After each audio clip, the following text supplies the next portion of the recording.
This is a recording from a Sunday meeting of the BC Humanist Association in Vancouver. The opinions expressed in this podcast do not necessarily reflect those of the BCHA or its board of directors.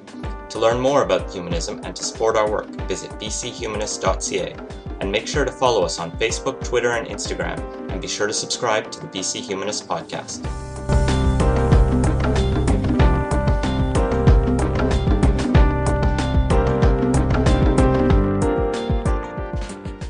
And today we're happy to have Teresa Gagné, who's going to talk to us about the White Poppy movement, and we are going to be partnering with the White Poppy movement this November.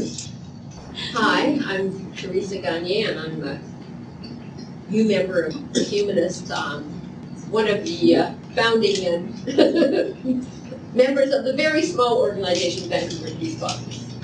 So about more than 15 years ago, my partner Vinny and I met a woman downtown who was handing out white handmade poppies. And she had a little piece of paper that explained that they were peace poppies and that the idea had started in Britain in the 1930s. And we thought that was pretty interesting. And I, although my dad's a vet, had always felt certainly some ambivalence about the red poppy and the way that it was, I felt, being used to kind of condone a certain militaristic attitude. So we liked the idea of the white poppy, and we started wearing our own white handmade poppies. And we tried various materials, making them out of cardboard, styrofoam. The worst option, painting the red poppy white, took about 6 coats. That militarism is really hard to stamp out. Man, it was unbelievable. We gave up on that pretty quickly. Anyway, what we found with wearing the poppies is that people on the bus and at work would stop and they would ask us about the poppy. What did it mean? Where did it come from? And we decided over the years that it seemed like it was really kind of a good way to get people talking and thinking about war and remembrance. So we looked into whether we could get more poppies to make them more widely available. We found out that we could import them from the Peace Pledge Union in Britain, which makes the poppies. And so in 2007, we did our first white poppy campaign as Vancouver Peace Poppies with 50 handmade poppies. And the next year we imported 500 from Britain. And the last 2 years we've been up to about 4,500. So it's definitely been something that's been a very satisfying experience for us, that there really is the interest in it. So we do a lot of mail order with poppies across Canada, which wasn't something we planned. It just sort of happened that people would contact us and say, you know where I can get one in Ottawa, Winnipeg, Cache Creek, whatever. And so we started doing mail order, and now probably about half of our poppies are mail order. And we also have particularly in the last few years, we've had quite an extensive schools campaign where we provide subsidized poppies for teachers to use in the classroom. And that kind of kick-started us to get a lot of better resource material on our website for teachers to use. So that's kind of a little bit about the background of our group. So basically we order the poppies from Britain, we take over our dining room table for a couple of months, and with the help of a few volunteers attach things to poppies, answer innumerable emails, and this year we have launched this special inaugural ceremony on November 11th. So a little bit of history of the white poppy, actually a little bit of history of the red poppy too. So the red poppy started in 1921. So the first Armistice Day, which was at that time called Armistice Day, was in 1919. And at that time it was very much a solemn reflection on the horrors of war and the relief that what was then thought of as the Great War, the war to end war, was over. And then subsequent to that, it kind of gained a more militaristic cast. But in the first red poppies were actually an idea that came from Americans that had been in France, and they were actually being used to raise money for French war orphans. So that's kind of interesting to think that, in fact, the original roots of the white lapel poppy was actually more focused on civilians rather than veterans. But by 1921, it had been suggested that the British, I don't think it was called the Legion then, which was trying to raise money to take care of veterans because there wasn't the kind of social service network that there is now, that they take up the red poppy, and they did with great enthusiasm. And it, according to the Peace Pledge Union, I think it said that there was 1.5 million red poppies sold in Britain in 1921. That's pretty impressive. And it says, Remembrance poppy rapidly became an established part of British life. Poppy Day, said the Western Daily News in 1927, was one flag day when every man, woman, and child, with hardly an exception, wears the emblem. And we certainly see that to this day, that there's a lot of pressure for anybody who's in a public position, and anybody who's on the television news or whatever has to be pretty bold to dare to object to wearing their red poppy. So in the aftermath of the First World War, it was pretty obvious by the late 1920s and the early 30s that the militarism was building up, and that the country was in a lot of ways preparing for another war, and that the lessons of the last one hadn't been learned. And that was when the Women's Guild, which had been working more and more for peace, came up with the idea of the white poppy. And so that the white poppy campaign, the first was in 1933, and by 1936, the Peace Pledge Union, which is the group we get the poppies from, had taken it up as a definite pledge to peace that war must not happen again. And by 1938, 85,000 white poppies, by then an acknowledged symbol of peace, were sold. And many people wore them alone, and others wore them, as a lot of people do now, as I'm doing, with the red poppy. So there was a real sense that the people who came up with the white poppy, they were not anti-military. In fact, many of them were wives, daughters of veterans, and so they knew firsthand how terrible war could be, and wanted to make sure that it wasn't going to do everything that they could to try and have it not happen again. So the white poppy, I think, was popular, but certainly not without some objections during the period between the 1930s and the Second World War. With the start of the Second World War, the Armistice Day was discontinued, obviously. I guess they figured, although I don't know that they still do that now, that it was kind of inappropriate to be celebrating the end of war while you were in the middle of starting another one.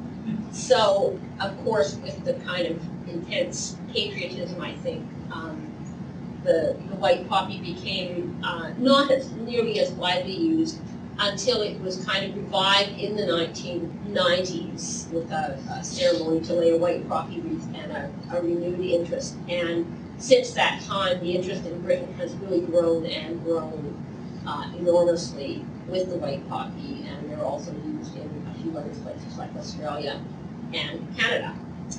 So that's just a bit about the white poppy. So there we can see women with white poppies and a wreath in 1938 in Britain.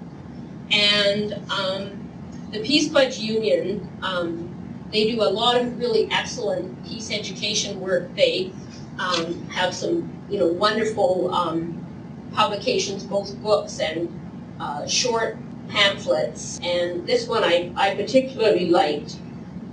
This What Will We Be Remembering? Because it says, militarism is not just about the outward show of bellicose rhetoric, medals, and soldiers proudly marching through towns when returning from wars or parading in front of the monarch.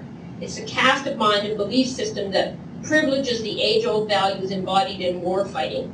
A cast of mind that sends princes and prime ministers to sell weapons to even the most unsavory despot. A cast of mind that funds research and production of ever more devastating weapons and associated technology. A cast of mind that believes that men and women trained to kill can provide an especially beneficial role model in schools and pass on their values to young people. A cast of mind that, without us apparently noticing, is eyeing our cities as battlegrounds to be surveilled and patrolled.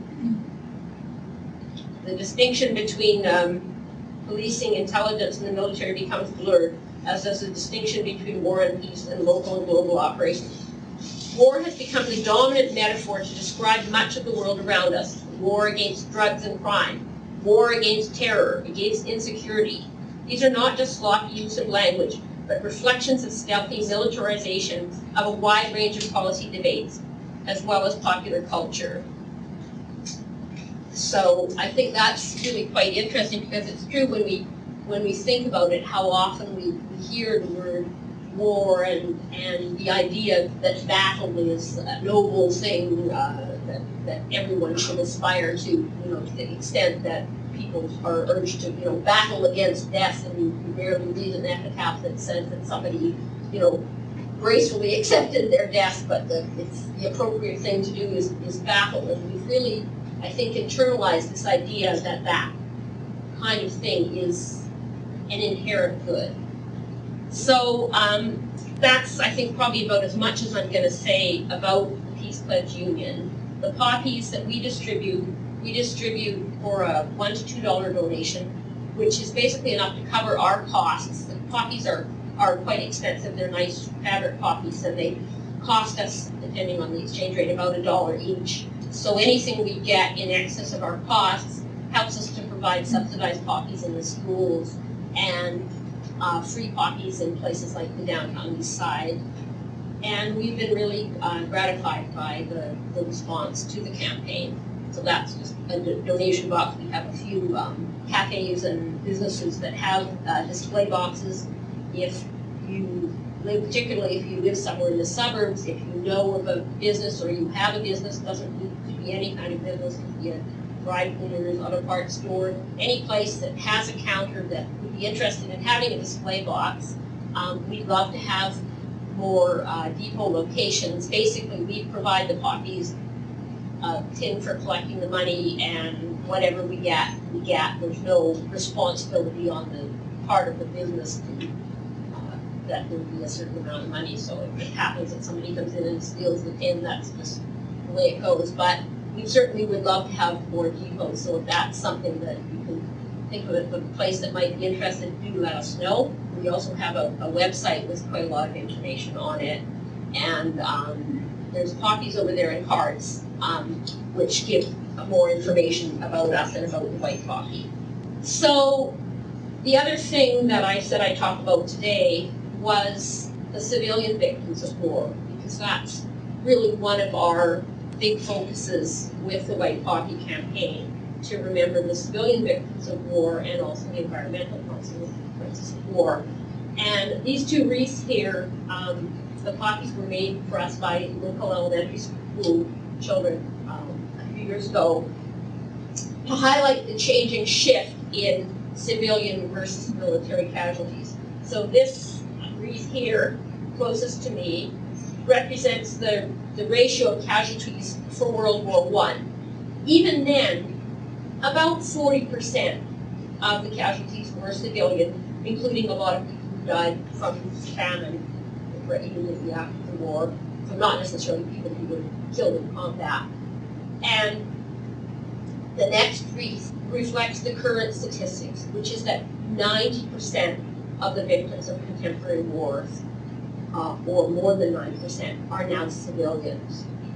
And we think that that's a really crucial thing that we need to bear in mind on Remembrance Day, and that we need to make sure that governments and the wider community are bearing in mind.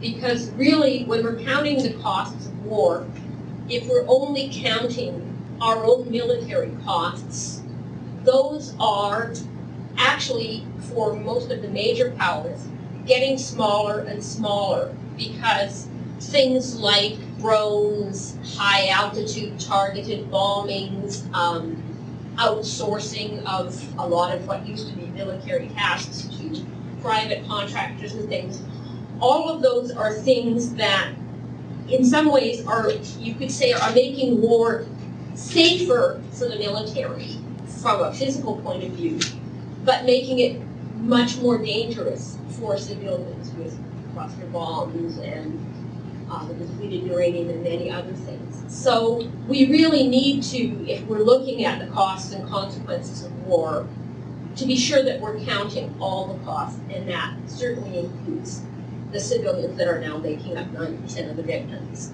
So I just have some slides that kind of display some of the groups that we're highlighting in our campaign, and particularly in the event that we're having with the Humanist Association on the afternoon of November 11th.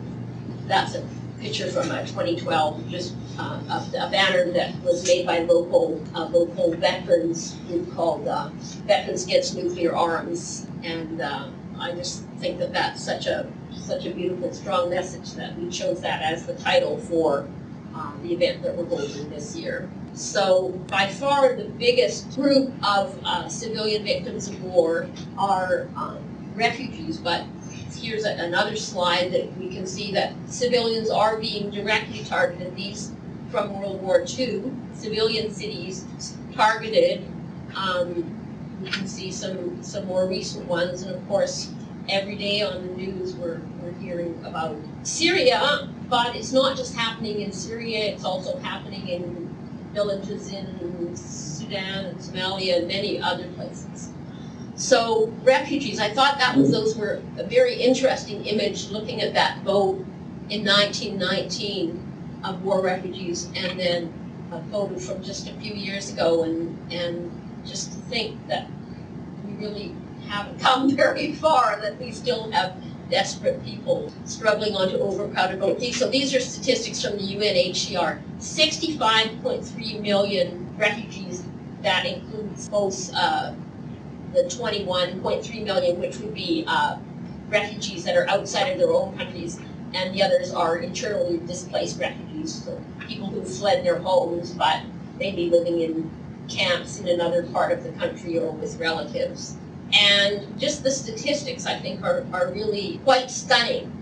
Almost 34,000 people a day forced to flee their homes because of conflict or persecution. I mean, it's just stunning, the numbers. It's 54% from 3 countries, Somalia, Afghanistan, and Syria. We hear a lot more about Syria, but the numbers are really shocking overall. And we think of ourselves as kind of pretty generous. We took in 25,000 Syrian refugees of the 4.9 million. But look at who the top hosting countries are. Jordan, Ethiopia, is Iran, Lebanon, Pakistan, and Turkey. Turkey, with 2.5 million refugees, makes a wealthy country like Canada with a paltry 30,000 look not really remarkably generous. So refugees really are more in people's mind these days, and people are more aware of refugees as a civilian victims of war, whereas I think maybe in earlier decades we were maybe more thought of refugees as economic refugees, and we were aware that yes, they were fleeing war, but not to the same extent that it's been in the news now. So another big group who are victimized in war and have been really for all time disproportionately is women. That women have been the victims of sexual violence, used in ethnic cleansing, used as sexual slaves, or just forced into prostitution for economic reasons. And this is just a few of the examples. There was one woman there that probably being shamed as having been a collaborator, though there have been economic reasons that led her. So just in so many different countries and conflicts, women are victimized, and victimized in so many ways, because they're victimized directly by the conflict. They're killed or raped, forced to bear the children. They're also sometimes taken captive to be used as sex slaves or as menial, workers to keep the armies going. And so here you can see the Nigerian girls and the photo provided from Boko Haram. The girls at the top there are Yaziri minority women who've been captured by ISIS and are apparently being just sold as to raise money, just sold as slaves to raise money for the campaign. And women are just in grave danger when they're fleeing. They are often without any form of protection. They're fleeing with their children. They're very vulnerable to attack, to being forced, bribed to provide sexual services in return for some kind of protection. And even when they get to refugee camps, we're hearing more and more of cases where either women and girls are being raped and assaulted who are living in refugee camps, but when they're leaving to get water or resources, or in some horrible times where they even have been assaulted and raped by the UN refugee personnel, the very people who've been charged with protecting them. So that's another reason we feel that it's very important to recognize the suffering of women in conflict. Another group that's will be mentioning this in this ceremony is child soldiers. In many different conflicts, children are being used, both boys and girls, more boys and girls, as soldiers, children as young as 10. And again, that's a group we don't really hear about. They don't fit into the military Remembrance Day ceremony, but they're certainly victims of war, and there's an estimated 40 to 50,000 child soldiers. So that's, again, a very big concern. Medical and aid workers are frequently directly targeted, showing the areas where there have been attacks. And so you can see that there's a lot of different places and a lot that we don't hear about. Nigeria, the Democratic Republic of the Congo, Sudan, Libya, places that these attacks are happening, whether they're on field hospitals, small medical institutions, aid convoys, and we're not hearing about it. But that's, again, another group that we feel needs to be recognized. People who maybe stayed in their country because they know they're so desperately needed and are being, in some cases, directly targeted, sometimes by ISIS, in some cases by Western forces. That's a hospital that was, in that last photo, that was in Afghanistan, that was bombed by the US, and Medicine Sans Frontières Hospital. So, again, a very important group, we think, to recognize and bring to mind. Children are, of course, enormously suffering the consequences of war, whether they're orphaned, injured by landmines or shells or cluster bombs, killed directly, as we've seen, children drowned, fleeing in overcrowded refugee boats. Really devastating to think that we are somehow thinking that it's not the right day, that we should remember the civilian victims of war. And I put those two pictures of children on a beach just because one of the things that's concerned me as an individual is the photo, the very iconic photo of Alan Kurdi, and the in some ways wonderful effect that it had of galvanizing public opinion worldwide about the Syrian conflict. But I look at these other two older pictures. The upper one is a Palestinian child who was one of, I think, 4 or 5 children, Palestinian children, who were playing on a beach when it was shelled by the Israelis and they were killed. And this other one, I'm not sure where that comes from, but I wonder whether it was easy for us we looked at that picture of Alan Kurdi, and he looked so familiar. He looked like he could be in your grandkids' preschool or the little boy down the block. And I wonder, would we have responded the same way if it had been a little black child? Or is it somehow that it was easier for us to recognize that suffering because he looked like us? So that's something that I kind of struggle with, and why I wanted to include some of those other images of children who have been victimized by war. So this is the card we hand out with the Poppies to commemorate all victims of all wars, and to also recognize the environmental devastation caused by war, which is really seriously under-recognized, and which I think we should all be bearing in mind when we're, concerned about pipelines and tankers, is that the military carbon blueprint is huge, and that's another good reason that we shouldn't be shipping oil that's going to go to feed the military and to cause more hardship. Rejecting war as a tool for social change.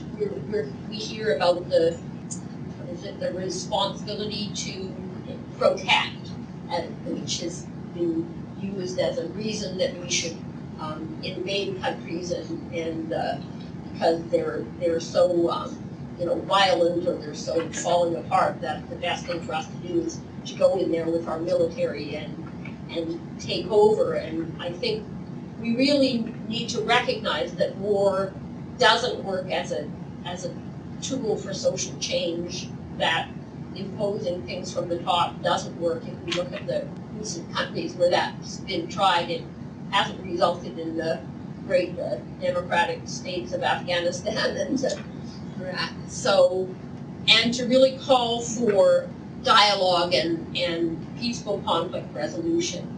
I feel that it's really important that even if people argue that some wars are justified, that really the only way that you could know whether a war was justified is to balance the costs and benefits. And we can only do that if we're willing to count all the costs of war, the civilian costs, the environmental costs. So those are some things. Another couple of groups that I wanted to mention that are going to be part of this, of our event on November 11th, are conscientious objectors and war resistors.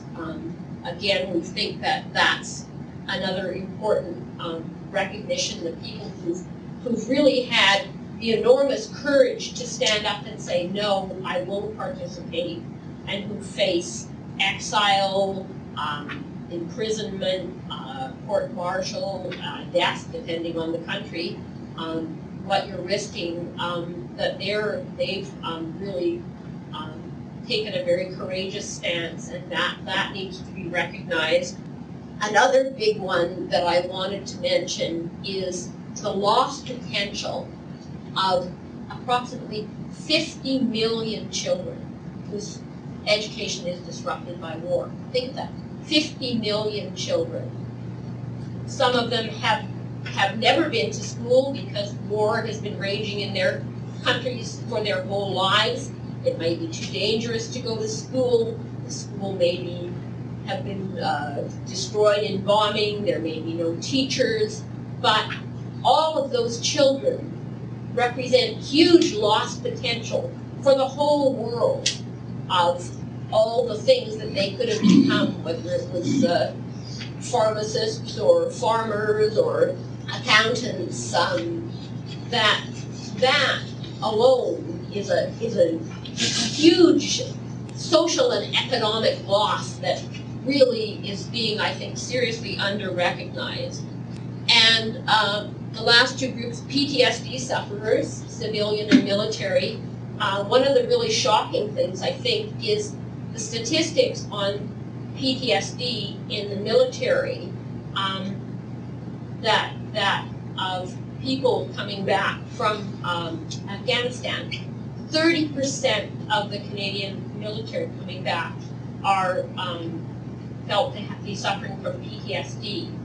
And again, if we're thinking about the costs and consequences of war, even if you think that war sometimes is important, surely we owe it to the military to be sure if you're asking somebody to have a 30% chance of coming back so mentally and emotionally scarred that you may never fully recover, we'd better be darn sure that there isn't another alternative that might work better. And that, to me, again, you're told over and over, we hear, oh, you know, we tried negotiation, it didn't work, they say. And they say, oh, look at Camp David, right?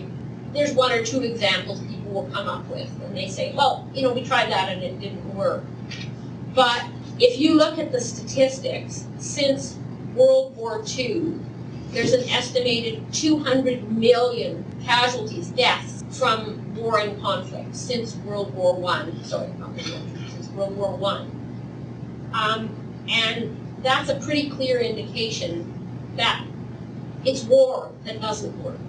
It isn't working. Have all our interventions in the Middle East they certainly haven't made the Middle East a safer place, and it's pretty arguable that they've even made the Western world a safer place. If you look at the instability in Europe, if you look at the degree to which North Americans are actually encouraged to feel that they are unsafe, I think it's really important that we counter that argument that negotiation and peaceful resolution don't work with the clear evidence that war doesn't work, hasn't worked.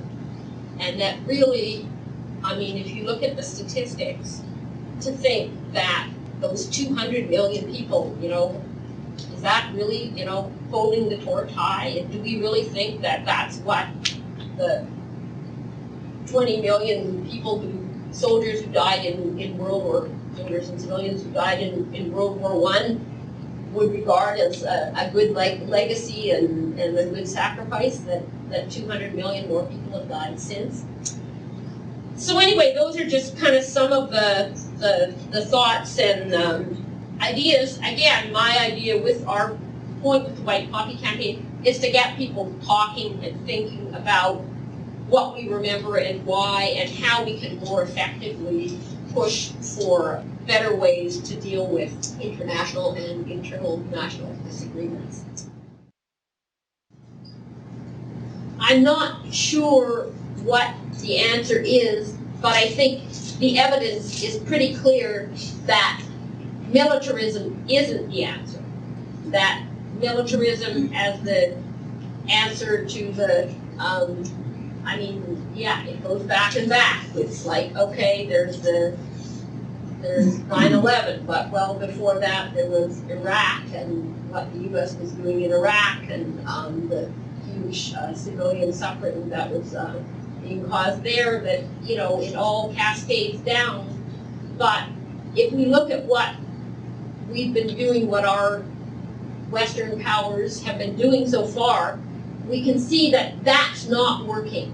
So we need to look into other things that might work, and they might not work, but what we're doing now isn't working, definitely isn't working. And so to kill more and more people because, oh, those people are unreasonable. And another interesting thing that I found, when you read about a lot of what we see as this ethnic, tribal things, or people that just can't get along, in fact, you find out that, well, historically they did get along. That, you know, Lebanon was a, you know, peaceful, multi-religious country, as was, you know, Syria for many years, and that often what causes these changes is the kinds of intervention that destabilize a certain structure and cause the rise of a certain faction. Even Rwanda was a country which had, you know, the two tribes living in, you know, relative peace, but historically, if you look at the kind of disruptions that were done by Western powers that brought certain groups gave them more power, more authority, built up resentment in other groups. So we need to be really careful about thinking that, oh, well, those people can't just get along, they've always hated each other, because in fact, when you look at most of those countries, you'll find that most of the time people did manage to live together, and that often it's outside intervention that destabilizes the situation.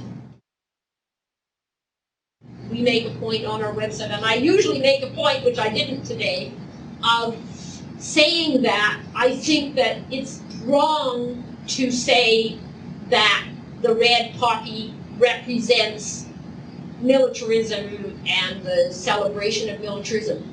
I think it's fair to say that it is certainly used that way by governments,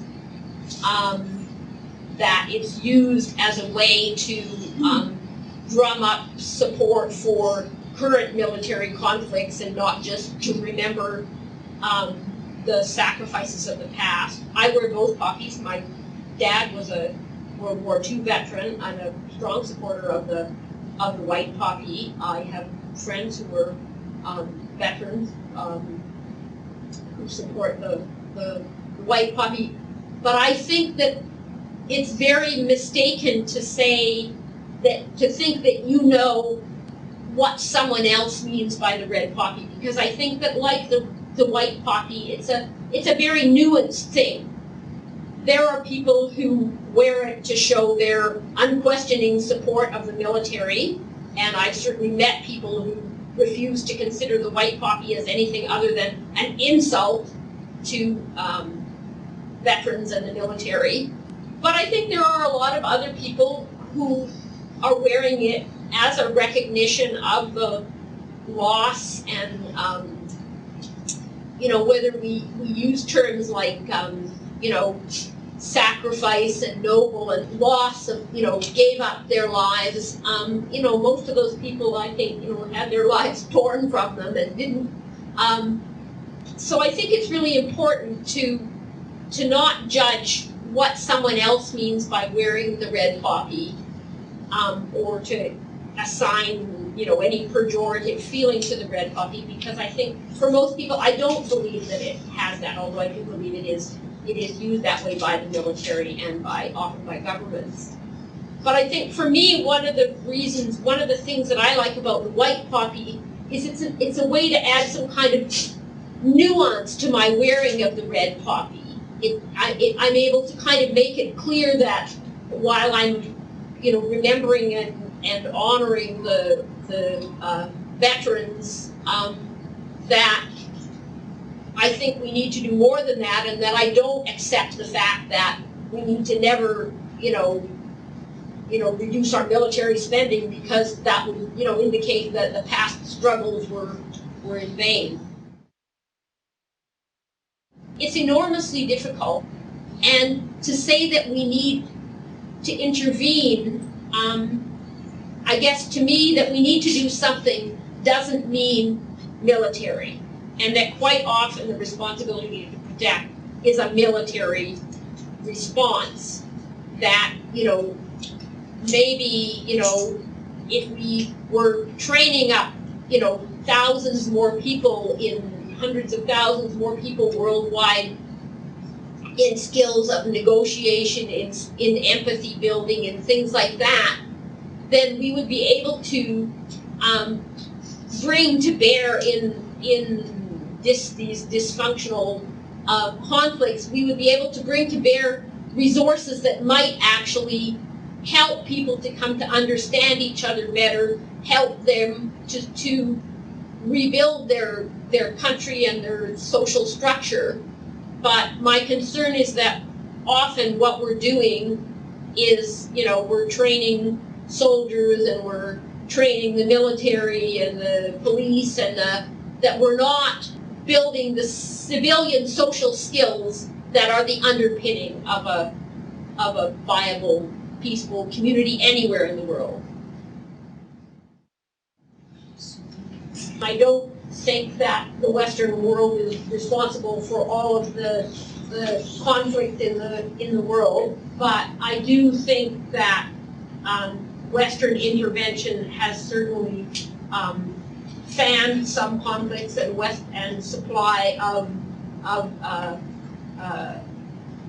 military materials from the West and also from China and other places, yes, has fanned it. I guess the reason I mentioned the West is not because I think the West is responsible for everything, but because that's where we are. And looking at what our governments have told us and what the U.S. government have told their citizens about why they were intervening in the Middle East to make the world a safer and more democratic place, that we need to ask those questions and look hard at our leadership and what we're doing and whether it has any chance of actually making the world, and even Canada, a better, safer place. Because I don't think Canada even is a safer place, much less the world really isn't.